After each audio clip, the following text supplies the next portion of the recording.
আমেরিকার ট্যারিফের সূত্র ধরে ভারত আমেরিকা সম্পর্ক এখন সারা পৃথিবীর খুবই আলোচনার বিষয়। কারণ এই দুই ভদ্রলোক ট্রাম্প এবং মোদি পরস্পরকে বন্ধু টন্ধু বলে পরিচয় দিয়েছেন বহুদিন থেকে। প্রথমবার যখন ট্রাম্প প্রেসিডেন্ট হয়েছিলেন তখন মোদির সাথে তার দারুণ দারুণ বন্ধুত্ব দেখা গিয়েছিল অ্যাপারেন্টলি। এবার ট্রাম্প জিতে আসার পর একই রকম পরিস্থিতি কন্টিনিউ করবে বলে ধারণা করা গেলেও পরিস্থিতি সকল বন্ধুত্বের পর্যায়ে দূরেই থাকুক স্বাভাবিকও নেই, বরং এটা মনে করা যৌক্তিক কারণ আছে। ট্রাম্প রীতিমতো ভারতকে এবং মোদিকে বেশ নাজেহাল করে ছাড়ছেন এবং এটা প্রকাশ্যভাবে, এর মধ্যে কোনো গোপনীয়তার কিছু নেই। আমি সর্বশেষ আরও 25% মানে 25% দিয়েছিলেন, এটাই মোদির মানিজ্যত চলে যাওয়ার মতো পরিস্থিতি। তার বন্ধু তাকে এই অঞ্চলে সবার চাইতে বেশি ট্যারিফ দিয়েছে, বাংলাদেশ 20%, পাকিস্তান 19%। আমি প্রিভিয়াসলি কত ছিল এটা যোগটোগ করছি না, আমি রিসেন্ট অবস্থা বোঝানোর জন্য বলছি। ভারতের এর আগে 16.5 বা 6% অলরেডি ট্যারিফ ছিল, হিসাবটা এটা মিলে করতে হবে। যাই হোক, ওইটা নিয়ে খুব বেশি দেখতে যাচ্ছি না। সো এই অঞ্চলে বাংলাদেশ, পাকিস্তান, শ্রীলঙ্কা সবগুলোর চাইতে ভারতের ট্যারিফ আগেই বেশি ছিল, পরে আরও 25% যোগ করা হলো 50%। সেটা হচ্ছে কেন আমরা প্রাথমিকভাবে কারণটা জানি, সেটা হলো ইন্ডিয়া রাশিয়ার কাছ থেকে যে তেল কিনছে সেই তেল কেনা কমানোর শর্ত দিয়েছিলেন ট্রাম্প। সেই শর্ত ভারত ঠিকমতো পালন করবে না বা পালন করবে না এই ধরনের জবাব দিয়েছে, তার ফলশ্রুতিতে এটা হয়ে গেল। এখন এই আলাপটা করা দরকার, আসলে ট্রাম্প মোদির ওপরে এতটা খেপলেন কেন, কী কারণে এটা হলো এবং এটার ইম্প্যাক্ট কী হতে পারে, বা এই ট্যারিফ যেটা 50%-এ আছে এটা শেষ পর্যন্ত থাকবে কি না, এবং ভবিষ্যতে ট্রাম্প মোদি বা ট্রাম্পের সাথে আমেরিকার সাথে ইন্ডিয়ার সম্পর্ক কেমন যাবে, এটা নিয়ে কথা বলবো। আরও কয়েকটা ভিডিও হয়তো করবো। এই যে ইন্ডিয়ার উপর এই ট্যারিফ যেটা আছে এটা যদি কার্যকর থাকে, এমনকি 25%ও যদি কার্যকর থাকে, সেটা বাংলাদেশের জন্য সুফল বয়ে আনবে কি না। অ্যাট দ্য সেম টাইম আরেকটা জেনারেলাইজড আলোচনা গ্লোবালি হচ্ছে, সেটা হচ্ছে ট্রাম্পের এই ধরনের প্রোটেকশনিস্ট অ্যাটিটিউড দিনের শেষে কাকে লাভবান করছে এবং আমেরিকার গ্লোবাল ডমিনেন্স কেমন দাঁড়াবে, এসব নিয়ে কথা বলতে চাই আজকে। মূলত ভারত এবং রাতার এভাবে বলবো, মোদি এবং ট্রাম্প এই দুইজন নিজেদেরকে আসলে রাষ্ট্রের চাইতে বড় করে তুলেছেন, ফ্যাসিস্ট লিডাররা যেমন হয় আর কি। যাই হোক, এখন নানান জল্পনা কল্পনা আছে যে এই কাজটা করতে গেলেন কেন। প্রাথমিকভাবে যে সমালোচনা বা সমস্যা ছিল সেটা তো থাকেই। ট্রাম্প বন্ধু বলে বহুবার ইন্ডিয়াকে সমালোচনা করেছেন, কারণ ইন্ডিয়া পৃথিবীতে সবচেয়ে প্রোটেকশনিস্ট দেশগুলোর মধ্যে একটা। সে তার সব কিছু, মানে আমি তোমার কাছে সব নেব, আমি তোমাকে কিছু দেবো না। এটা শুধু ওখানে না, বাংলাদেশের সাথেও ট্রেডের ক্ষেত্রে আমরা দীর্ঘদিন থেকে একই অ্যাটিটিউড দেখেছি ইন্ডিয়ানদের। তারা মনে করে দুনিয়ার সবাই তাকে দিয়ে যেতে হবে, ও কাউকে দেবে টেবে না। যেটা হয়েছে সাম্প্রতিক সময়ে পণ্যের, মানে সেবার না, পণ্যের যে ট্রেড ডেফিসিট আছে, সেই ট্রেড ডেফিসিটের হিসাবটা এরকম, গ্রসলি বলছি, অ্যারাউন্ড $90 বিলিয়ন মতো এক্সপোর্ট করে ভারত, আর ভারত ইম্পোর্ট করে এই $42-43 বিলিয়ন মতো। তার মানে প্রায় অর্ধেক, মানে $45 বিলিয়ন অ্যারাউন্ড ট্রেড ডেফিসিট আছে। এটা একটা বড় অঙ্ক। তো এখন এই অঙ্কটা কমাতে পারতে হবে। এই কমানোর জন্য যেটা আমেরিকা বলে যে তুমি তোমার বাজার আমার জন্য উন্মুক্ত করতে হবে, so that I can export. এই গ্যাপটা কমানোর জন্য আমরা বাংলাদেশকে ধরে আলোচনা করে দেখিয়েছিলাম, বাংলাদেশ মূলত যে জিনিসগুলো সবচেয়ে বেশি ইম্পোর্ট করে সেগুলো আসলে খুব বেশি ইম্পোর্ট করার স্কোপ ছিল না, কারণ ওগুলোতে ট্যারিফ এমনিই ছিল না, তখন সরকারকে কিনতে হবে, এই পরিস্থিতি দাঁড়িয়েছে। আমরা 2-3 সপ্তাহ আগে এভাবে জেনেছিলাম যে আমেরিকার সাথে ইন্ডিয়ার যে আলোচনা, তাতে ইন্ডিয়ার ট্যারিফ খুব কমে আসবে, 11.5-এর মতো হবে। কিন্তু সেখানে যে প্রস্তাবটা দেওয়া হয়, আমি এটা একমত যে এটা ভারতের জন্য গ্রহণ করা অলমোস্ট ইম্পসিবল, কিন্তু ভারত অন্য কিছু করতে পারতাম, সেই জায়গায় আসবো।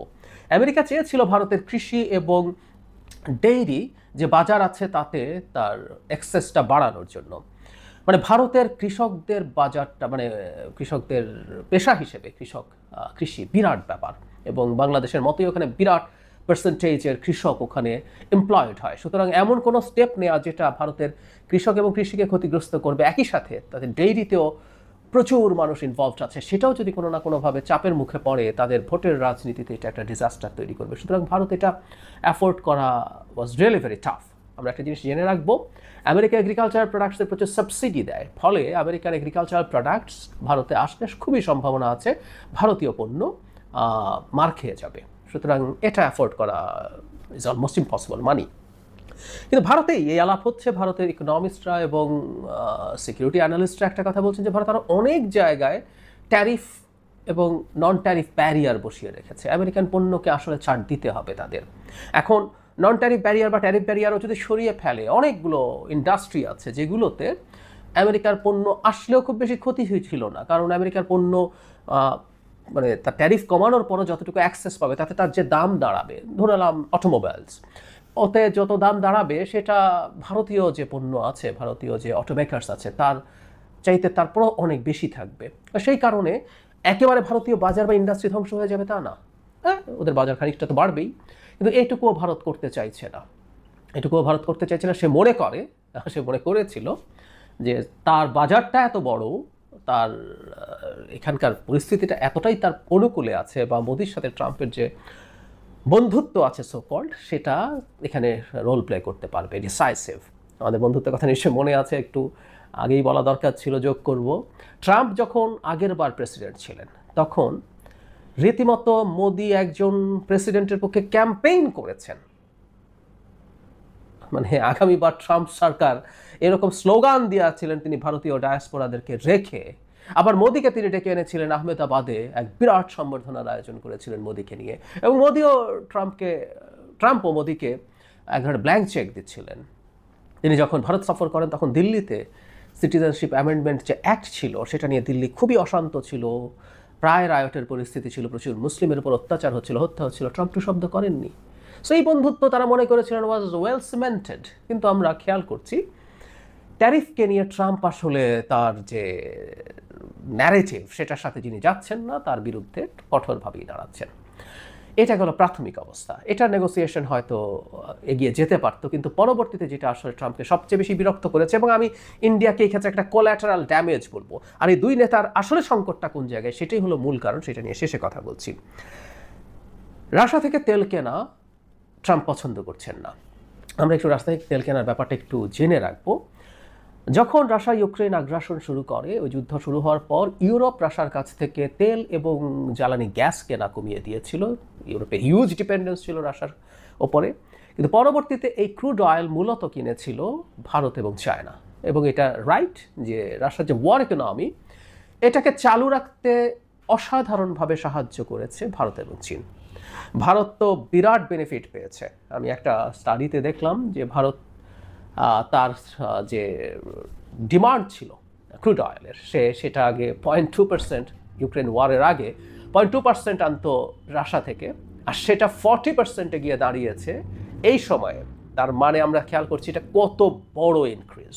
মানে আগে যেটা হয়, আগে সারা পৃথিবীর রেট যদি একই হতো তাহলে মিডল ইস্ট থেকে কেনা তার জন্য সহজ, কারণ এখানে ট্রান্সপোর্ট কস্ট কম। আর এখন রাশিয়া যেহেতু অনেক কম দামে দিচ্ছে, সে নিজের চাহিদা তো বটেই, সে এটা মিটিয়ে বিক্রিও করছে।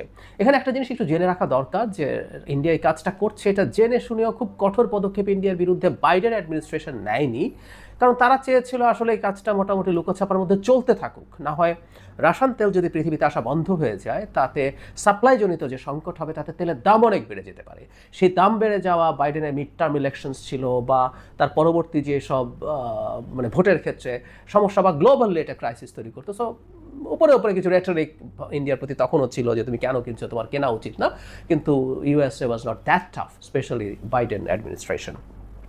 এখন ট্রাম্পের খেপে যাওয়ার কারণ কি? ট্রাম্পও অখুশি হতেন না, কিন্তু সাম্প্রতিক সময় যেটা হয়েছে, ট্রাম্প ভেবেছিলেন, তিনি নির্বাচনের আগে বলছিলেন তিনি ক্ষমতা নেওয়ার পর 24 ঘন্টার মধ্যে ইউক্রেন রাশিয়া যুদ্ধ বন্ধ করবেন। তিনি পুতিনকে নানান কিছু বলছেন, এবং আসার পর বুঝতে পারলেন ট্রাম্পের, মানে আমরা কথ্য ভাষায় বলি না, কয়েকবার জন্ম নিতে হবে একটা পুতিন হয়ে উঠতে, সত্যি তাই। তো উনি এসে দেখলেন হাড়ে হাড়ে পুতিন আদতে তার সাথে একটা খাতিরের ভাব দেখিয়েছে, কিন্তু পুতিনের সুনির্দিষ্ট কতগুলো চাওয়া আছে, সেগুলো যদি ফুলফিলড না হয় তার মতো করে, এবং পুতিন এখন একটা ফেভারেবল কন্ডিশনে যেহেতু আছেন, তিনি এটা মেনে নেবেন না। ফলে ট্রাম্পের ডিল মেকার, যুদ্ধের ক্ষেত্রে তিনি যুদ্ধ বন্ধ করে দিতে পারেন সেই পরিস্থিতি আর যেহেতু উঠলেন না, উনি এখন পুতিনের উপরে ক্ষুব্ধ। আমাদের মনে আছে নিশ্চয়ই উনি নিউক্লিয়ার সাবমেরিন রাশিয়ার কাছে পাঠাতে বলেছিলেন। মানে এটাও যে কত স্টুপিডিটি এই লোকটা জানে না। মানে আমেরিকার যে নিউক্লিয়ার সাবমেরিনগুলো আছে, বলা হয় যে এইসব দেশগুলোর সবচেয়ে গুরুত্বপূর্ণ প্ল্যাটফর্ম এটা, কারণ এটা তার মাটিতে থাকে না, এটা অন্য জায়গায় থাকে। চোখ বন্ধ করে আমরা বলতে পারেন তার নিউক্লিয়ার ডেটারেন্সের একটা অংশের ডিপ্লয়মেন্ট রাশিয়াকে টার্গেট করে অলরেডি আছে। But the guy is so stupid, বা উনি এত পপুলিস্ট, এত ডেমাগগ, উনি হাততালি পাওয়ার জন্য এটা বলছেন যে এই আমার নিউক্লিয়ার সাবমেরিন পাঠাচ্ছি তোমার ওখানে, মেদভেদেবের একটা মন্তব্যের জবাবে। যাই হোক, যেটা বলছিলাম, এখন এতটাই ক্ষুব্ধ হয়ে গেছেন, এখন আসলে তিনি চিন্তা করছেন কিভাবে রেস্ট্রিক্ট করা যায়, এবং যেহেতু ইন্ডিয়া তেল কিনছে, ইন্ডিয়ার উপরে চাপ দাও। এখন ইন্ডিয়া সমস্যা যেটা করেছে, মানে ইন্ডিয়া তো চায়না হয় নাই, ইন্ডিয়া এখন পাল্টা জবাব দেওয়া শুরু করলো। এখানে আসলে সংকটটা আছে, মোদিরও পার্সোনালিটির কালচার একটা প্যাটার্ন আছে যেটা মোদি ট্রাম্পের সাথে পুরোপুরি মিলে যায়, এটাই আসলে মূল কারণ বলে আমার ইন্টারপ্রিটেশন। তো ইন্ডিয়া করলো কি, জবাব দিতে শুরু করলো যে তুমিও তো অনেক কিছু কেনো রাশিয়ার কাছ থেকে, ইউরোপও কেনে, ইন্ডিয়া যত ব্যবসা করে ইউরোপ টোটালি তার চেয়ে বেশি ব্যবসা করে, তুমি আরও বেশি ইম্পোর্ট করো, বা চায়না আরও বেশি তেল কেনে, তো তাহলে তুমি চায়নার বিরুদ্ধে করছো কেন? আমরা জানি চায়নার উপরে যে টোটাল ট্যারিফ ইন্ডিয়া চাইতে অনেক সফট। সো ইন্ডিয়া এইসব যৌক্তিক কথা বলতে গেছে, হাস্যকর, মানে ইন্টারন্যাশনাল রিলেশনসের যৌক্তিক কথা বা যুক্তি দেখানো হাস্যকর, এটা ইন্ডিয়াও জানার কথা। ইন্ডিয়াও এটা করবে না, আমরাও করে, কেউ করে না পৃথিবীতে ঠিক একদম নিয়ম ধরে যুক্তি দিয়ে এথিক্স দিয়ে ইন্টারন্যাশনাল রিলেশনস চলে না। এই প্রসঙ্গে একটু বলে রাখা ভালো, আমি খুব অবাক হয়েছে একজন ভদ্রলোকের জিঙ্গোইজম দেখে, শশী থারুর। তিনি ভারতের যে পার্লামেন্টারি কমিটি আছে অন ফরেন অ্যাফেয়ার্স, তার চেয়ারম্যান। তার একটা ইন্টারভিউতে দেখলাম তিনি এই ধরনের অ্যাটিটিউড, এবং ভারতেরও খুবই পাল্টা ট্যারিফের স্টেপ নেওয়া উচিত বলে তিনি মনে করেন। আমেরিকান অলরেডি যা আসছে সেগুলোর বিরুদ্ধে পাল্টা স্টেপ নিতে তিনি উস্কে দিয়ে যাচ্ছেন। আমি খুব অবাক হয়েছি। থারুরকে আমি খুবই প্র্যাকটিক্যাল মানুষ মনে করতাম, কিন্তু আমি এখন ধারণা করি আমেরিকার স্টেপের পর ভারতে এক ধরনের জাতীয়তাবাদ উস্কে উঠেছে এবং তিনি সেটাকে ক্যাশ করতে চাইছেন। আসলে ভারত অ্যাফোর্ড করতে পারে না, এবং ভারত আলোচনা আসলে শেষ হয়ে যায়নি, এই অগস্টেই তাদের একটা প্রতিনিধি দল আসবে। আমি ধারণা করি এখানে ভেতরে ভেতরে অনেকটাই আন্ডারস্ট্যান্ডিং হবে, ভারত তার কঠোর স্ট্যান্স থেকে ফিরে আসবে। তো যাই হোক, যেটা বলছিলাম, আমেরিকায় চাপ বজায় রেখেছে, এবং শুধু সেটা না, আমেরিকার আশা থেকে সামরিক কেনাকাটা কমিয়ে তার কাছ থেকে কিনতে বলছে, যেহেতু ট্রেড ডেফিসিট আছে। এখন এটাও ভারতের জন্য আসলে is really very tough. Bharat দীর্ঘদিন থেকে প্রথম সোভিয়েত ইউনিয়ন, পরে রাশিয়ান যে মিলিটারি হার্ডওয়্যার, সেটার উপরই ডিপেন্ডেন্স তার in almost all the areas. Bharat rather এখন চেষ্টা করছে তার ডাইভার্সিফাই করতে। সেই ডাইভার্সিফিকেশনের জন্য আমরা রাফাল কিনতে দেখেছি, অনেক আগে বোফোর্স কামান কিনতে দেখেছি। এখনও মানে ভারতের মেইন ব্যাটল ট্যাঙ্ক রাশিয়ানই মূলত অরিজিনের। কিছু আমেরিকান হার্ডওয়্যার তো আর আছেই, কিন্তু আমেরিকা চাইছে এগুলো অনেক বেশি কেনা হোক। ভারত হয়তো আস্তে আস্তে কিনবে, কিন্তু ভারতের জন্য রাশিয়ার সাথে মুহূর্তেই এই সমস্যায় ঢুকে পড়া খুবই কঠিন, কারণ মিলিটারি হার্ডওয়্যারের যদি নতুন করে নাও কেনে, এক্সিস্টিং যেগুলো আছে সেগুলো স্পেয়ার্স এবং পার্টসগুলো তো আসলে রাশিয়া থেকে সাপ্লাই লাগবেই। ভারত চাইলেই রাশিয়ার সাথে আসলে খুব কঠিন অবস্থায় চলে যেতে পারবে না। এটা ফ্যাক্ট, ভারত তেল কম কিনতে পারতো, কিন্তু ভারত দুর্দান্ত ব্যবসা করেছে। এক তো সাথে নিজের দেশে তেলের দামটাকে ঠিক রাখতে পেরেছে, প্লাস সে এই যে তেল এনে সেটা রিফাইন করে সারা পৃথিবীতে বেচে অনেক ব্যবসা করেছে। এখন ভারত যেটা দেখানোর চেষ্টা করছে যে তারও তো একটা স্ট্র্যাটেজিক অটোনমি থাকতে হবে, সে একটা সুপার পাওয়ার। ভারত নিজকে সুপার পাওয়ার হিসেবে পোর্ট্রে করতে চেষ্টা করে, এবং জিডিপি টোটাল মানে ভারত এখন খুবই বড় economy. If I am not wrong, it's third বা ফোর্থ, থার্ডই সম্ভবত। আর তো যদি তাই হয়ে থাকে, সে মনে করে যে তার এই ল্যাভারেজ থাকা দরকার আছে, সে তার জনগণের স্বার্থের জন্য কাজ করতে চায়। কিন্তু দিনের শেষে ট্রাম্প আসলে এটা পছন্দ করেনি, কারণ ট্রাম্প আর মোদির এবার মূল জায়গাটায় আসি। ক্ল্যাশ হয়েছে দুজন একই রকম ব্যক্তি, দুজনেই দেখাতে চায় সে বিরাট শক্তিশালী, সে যা বলে সেটা করে। দুজনেরই স্ট্রং ম্যান, দুজনেই ফ্যাসিস্টের ধর্মই হচ্ছে এটা, তারা বিরাট শক্তিশালী নেতা। দেশকে নতুন করে তার গ্লোরি ফিরিয়ে আনার জন্য সেই পারবে, মেক আমেরিকা গ্রেট অ্যাগেইন, এটা ট্রাম্প করতে পারবেন। আর মোদিও 56 ইঞ্চি বুকের ছাতি নিয়ে এসে বহু কিছু করে ফেলবেন বলে বলছেন। এখন এখানেই সংঘাতটা লেগে গেছে। ট্রাম্প, মোদি, তুমি আমার কথা শুনছো না কেন সেই বলে চাপ দিচ্ছেন, তার ক্ষুব্ধতা তৈরি হয়েছে, তার ইগো হার্ট হয়েছে। আবার মোদিও তো ব্র্যান্ডিং করেছে যে ভারত বিরাট শক্তি হয়েছে, তো সে ট্রাম্পের চাপের আশা থেকে তেল কেনা বন্ধ করে দেবে, তার এই বেনিফিট সরিয়ে। এই জিনিসটাই সংঘাতের জায়গা হয়ে দাঁড়িয়েছে। শুধু সেটা না, মোদির ইগোতে ট্রাম্প আরও আঘাত দিয়েছেন, আবারও ট্রাম্পটার নিজের ইগো স্যাটিসফাই করার জন্য। তিনি যখন ভারত পাকিস্তানের সংঘর্ষ হয় সেটা থামার পর ট্রাম্প প্রকাশ্যে এটার ক্রেডিট ক্লেম করেছেন। সবাই জানার আগে ট্রাম্প টুইট করে দিয়েছেন যে এটা আলোচনা সাকসেসফুল, এটা বন্ধ হতে যাচ্ছে।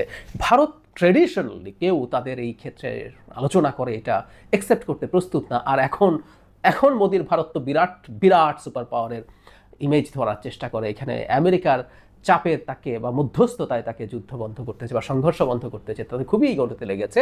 সেটাকে আবার অস্বীকার করার চেষ্টা করেছে। এই যে অস্বীকার করার চেষ্টা করেছে, এটাও ট্রাম্পের আবার ইগোতে পাল্টা আঘাত করবে। শুধু সেটাই না, ট্রাম্প ভারতের ইগোতে আঘাত করার মতো আরও কাজ করেছে পাকিস্তানের সাথে তার সম্পর্ক উন্নয়ন করার জন্য। আমরা ইতিহাসে প্রথমবার পাকিস্তানের কোনো একজন মিলিটারি চিফকে আমেরিকার একজন প্রেসিডেন্ট ডেকেছেন, তার সাথে দ্বিপক্ষীয় বৈঠক করেছেন এবং তার সাথে লাঞ্চ বা ডিনার করেছেন। এটা ইতিহাসে নজিরবিহীন, আর কোনো দিন হয় নাই।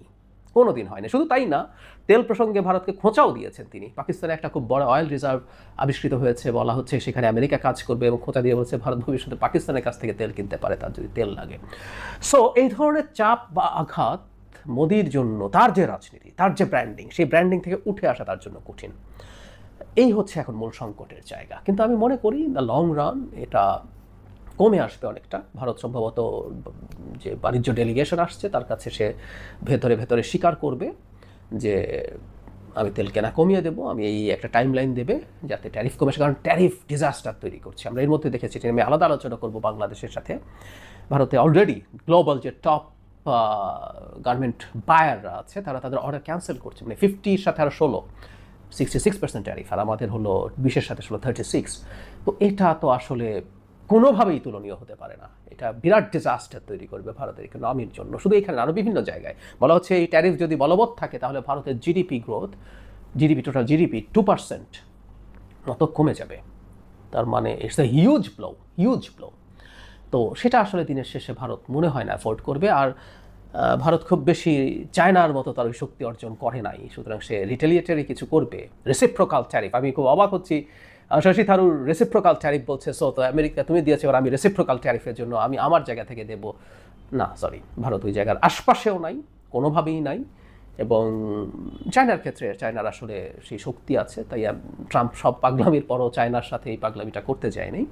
তো আমরা এটুকু ধারণা করে ফেলতে পারি এটা মোটামুটি কমে যাবে। এটা এই জায়গায় থাকার কারণ নেই। ভারত শুধুমাত্র রাশিয়ার তেল না কেনা না, ভারত তার এই 25% ট্যারিফের ওপরও কাজ করবে। সে তার বাজারের আরও বেশ কিছু জায়গা আমেরিকার জন্য সম্ভবত খুলে দেবে, অথবা ওই যে রাষ্ট্রীয়ভাবে কেনাকাটা, সে বাংলাদেশ যেমন করেছে, সে বিমান কিনতে পারে, সে বোয়িং থেকে বিমান কিনতে পারে, সে অস্ত্র কেনা বাড়াবে। ভারত এমনি তার পলিসি অনুসারেই তার হার্ডওয়্যারের ডাইভার্সিফিকেশনের দিকে যাচ্ছে, তো সেটা সে করার চেষ্টা করতে পারে। এগুলো করবে এবং আমি ধারণা করি এটা কমে আসবে। কিন্তু এটা খুবই ফানি একটা কেস, ইন্টারেস্টিং একটা কেস হলো দুজন ফ্যাসিস্ট ইগোয়েস্টিক হয়, এটা বাই ডিফল্ট। তারা নার্সিসিস্ট হয়, ইগোয়েস্টিক হয়। নার্সিসিস্ট হলেই ইগোয়েস্টিক হবে।